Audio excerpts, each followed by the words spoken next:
Welcome to my YouTube channel Madni Talimat. Please subscribe and press the bell icon for more videos. بسم اللہ الرحمن الرحیم. معزز سامعین کرام، رمضان المبارک کا مہینہ چل رہا ہے اور یہ وہ بابرکت مہینہ ہے جس کے بارے میں مولا کائنات حضرت علی المرتضیٰ شیر خدا کرم اللہ تعالی وجہ الکریم فرماتے ہیں کہ اگر اللہ تعالیٰ نے امت محمدیہ صلی اللہ تعالی علیہ وآلہ وسلم کو بخشنا نہ ہوتا تو ان کو ماہ رمضان المبارک عطا نہ فرماتا. یعنی مولا کائنات کے اس فرمان کا مفہوم یہ ہے کہ یہ جو مہینہ ماہ رمضان المبارک کا اللہ تعالیٰ نے اپنے پیارے حبیب کی امت کو یعنی ہمیں جو یہ مہینہ عطا فرمایا ہے، یہ اس لیے عطا فرمایا ہے کہ اس مہینے میں اپنے پیارے حبیب کی امت کو بخشا جائے، مواقع فراہم کیے جائیں. تو یہ بڑا بابرکت مہینہ ہے. آپ دیکھیں نا، یہ کتنی برکتیں ہیں اس مہینے کی کہ اس مہینے میں نفل کا ثواب فرض کے برابر کر دیا جاتا ہے اور فرض کا ثواب 70 گنا بڑھا دیا جاتا ہے. جہنم کے دروازے بند کر دیے جاتے ہیں، جنت کے دروازے کھول دیے جاتے ہیں. تو یہ کوئی عام مہینہ نہیں ہے. تو اس مہینے میں ہر مسلمان مرد و عورت کو نماز تہجد کا اہتمام ضرور کرنا چاہیے. ویسے تو سارا سال ہی اس نماز کو پڑھنا چاہیے، اہتمام کرنا چاہیے، لیکن جن لوگوں کی عادت نہیں نا اس نماز کو ادا کرنے کی، وہ ماہ رمضان میں نماز تہجد بآسانی ادا کر سکتے ہیں، وہ آسانی کے ساتھ اس نماز کا اہتمام کر سکتے ہیں.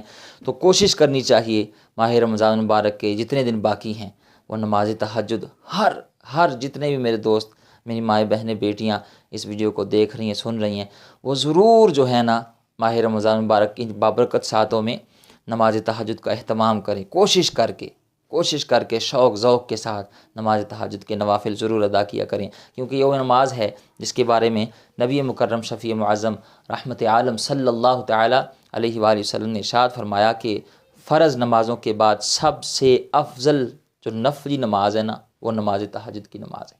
ویسے تو آپ دیکھیں نمازیں کتنی ہیں، وہ نماز اشراق ہے، نماز چاشت ہے، صلاۃ الاوابین ہے، اور اسی طرح صلاۃ التسبیح ہے. بہت ساری نمازیں ہیں نفلی، لیکن فرض نمازوں کے بعد نفلی نمازوں میں سب سے افضل جو نماز ہے نا وہ نماز تہجد ہے. اور ایک اور حدیث پاک میں نبی مکرم شفیع معظم رحمت عالم صلی اللہ تعالی علیہ وآلہ وسلم نے ارشاد فرمایا کہ 3 لوگ ایسے ہیں جن کو اللہ تعالیٰ دیکھ کے اپنی شان کے مطابق مسکراتا ہے، وہ خوش ہوتا ہے اس بندے کو دیکھ کر.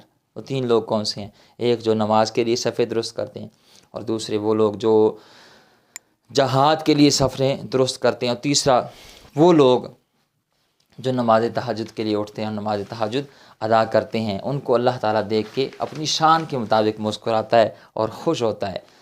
اب ماہ رمضان مبارک جاری و ساری ہے، تو اس مہینے میں ہم آسانی کے ساتھ اس نماز کو ادا کر سکتے ہیں، کیونکہ جو لوگ ماہ رمضان مبارک میں روزہ رکھتے ہیں ان کے لیے بالکل آسان ہے یہ نماز ادا کرنا. انہوں نے ویسے بھی سحری کے لیے اٹھنا ہوتا ہے، تو وہ 10 منٹ نکال کے یا 10 منٹ سحری میں ذرا پہلے اٹھ کے وہ نماز تہجد ادا کر سکتے ہیں. اس سے بہترین اور کیا ہو سکتا ہے؟ دیکھیں نا، عام دنوں میں ایک نفل کا ثواب ایک کے برابر ہی ہے، لیکن رمضان میں 70 گنا بڑھا دیا جائے گا.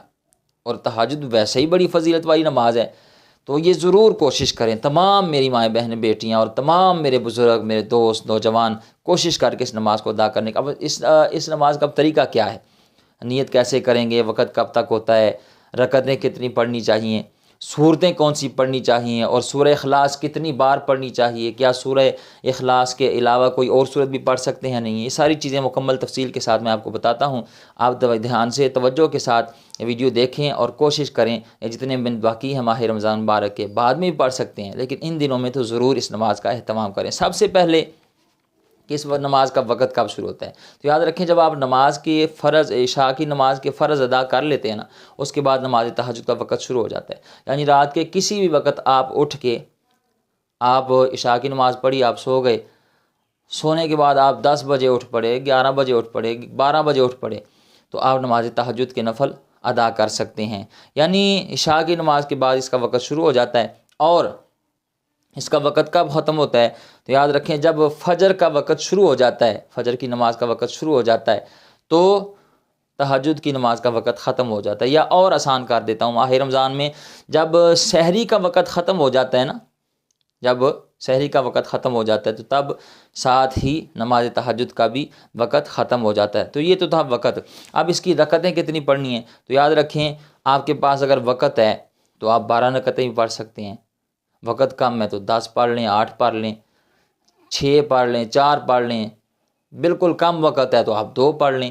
یہ تو آپ کے وقت پر ڈپینڈ ہے، ورنہ 2 بھی ثابت ہیں، 4، 6، 8، 10، 12 تک آپ پڑھ سکتے ہیں، ٹھیک ہے جی۔ اب اس نماز کی نیت کیسے کرنی ہے، تو نماز جس طرح آپ عام نمازوں کی نیت کرتے ہیں، اس نماز کی بھی اسی طرح نیت ہے کہ 2 رکعت یا 4 رکعت اگر آپ کر کے پڑھنا چاہتے ہیں، 2 رکعت نماز تہجد ادا کرتی ہوں یا کرتا ہوں واسطے اللہ تعالیٰ کے منہ طرف کعبہ شریف، ٹھیک ہے، یہ اس کی نیت ہے۔ اور زبان سے کہنا یہ مستحب عمل ہے، ضروری نہیں ہے، ٹھیک ہے جی۔ دل میں پختہ ارادہ ہو تو یہ بھی کافی ہے، ٹھیک ہے جی۔ آگے یہ سوال ہے کہ جی سورہ اخلاص کتنی بار پڑھنی ہے، تو یاد رکھیں سورہ اخلاص 1 بار بھی پڑھ سکتے ہیں ہر رکعت میں، 2 بار بھی پڑھ سکتے، 3 بار بھی پڑھ سکتے ہیں، یہ تو آپ کے پاس وقت ہو تو جتنی بار زیادہ پڑھیں گے اتنا زیادہ ثواب ملے گا۔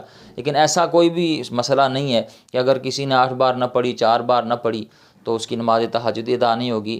جس نے 1 بار پڑھی اس کی بھی نماز تہجد ادا ہو جائے گی، اور جس نے 4 بار، 6 بار، 8 بار، 10 بار سورہ اخلاص پڑھی اس کی بھی نماز تہجد ادا ہو جائے گی۔ اب ایک سوال اور جو کہ جی سورہ اخلاص کے علاوہ بھی کوئی اور سورت پڑھ سکتے ہیں، تو یاد رکھیں یہ نماز تہجد میں سورہ اخلاص کا پڑھنا کوئی ضروری نہیں ہے، فرض واجب نہیں ہے۔ ایسا نہیں ہے کہ سورہ اخلاص ہی پڑھیں گے تو پھر نماز تہجد ہوگی، ایسا بالکل بھی نہیں ہے۔ آپ نے اکثر دیکھا ہوگا علماء کرام آپ کو بتاتے ہیں کہ جی نماز تہجد میں ثنا پڑھیں، پھر سورہ فاتحہ پڑھیں، پھر سورہ اخلاص پڑھیں۔ یہ جو بار بار سورہ اخلاص کا ذکر کیا جاتا ہے نا، وہ اس لیے کیا جاتا ہے کہ اکثر میں نے دیکھا ہے، میرا مشاہدہ ہے کہ جن دوستوں کو قرآن پاک کا کوئی حصہ یاد نہیں نہ ہوتا ان کو سورہ اخلاص ضرور یاد ہوتی ہے۔ اور آپ نے بچپن سے ہی دیکھا ہوگا ہمارے والدین جب ہمیں نماز سکھاتے ہیں تو وہ کیا کرتے ہیں، وہ ہمیں ثنا، پھر سورہ فاتحہ، پھر ساتھ سورہ اخلاص وہ پڑھاتے ہیں۔ تو اس لیے علماء کرام بار بار سورہ اخلاص کا ذکر کرتے ہیں کہ اگر کسی کو قرآن پاک کا کوئی اور حصہ یاد نہیں ہوتا تو سورہ اخلاص تو ضرور یاد ہوتی ہے، تو اس لیے وہ پھر ایک ہر زبان زد عام ہے سورہ اخلاص کا وہ ذکر۔ ورنہ تہجد کی نماز میں سورہ اخلاص کا پڑھنا ضروری نہیں ہے۔ قرآن پاک کا کوئی بھی حصہ آپ تہجد کی نماز میں پڑھ سکتے ہیں۔ آپ کو سورہ اخلاص یاد ہے، سورہ کافرون یاد ہے، سورہ ناس یاد ہے، سورۃ العصر یاد ہے، سورہ کوثر، جو بھی قرآن پاک کی صورت آپ کو یاد ہے، یا قرآن پاک کی کوئی 3 آیتیں آپ اس میں پڑھ سکتے ہیں، اس میں کوئی ضروری نہیں سورہ اخلاص کا پڑھنا، ٹھیک ہے جی۔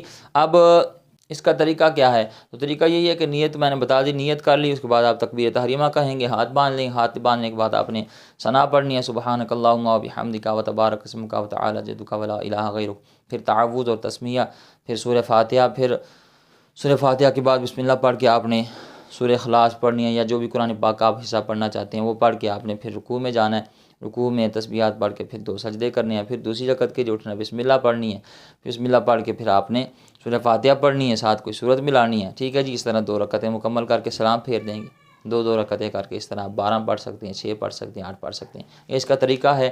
تو ضرور ماہ رمضان میں اس نماز کو ادا کرنے کی کوشش کریں، اللہ تعالیٰ آپ کو دارین کی برکات عطا فرمائے۔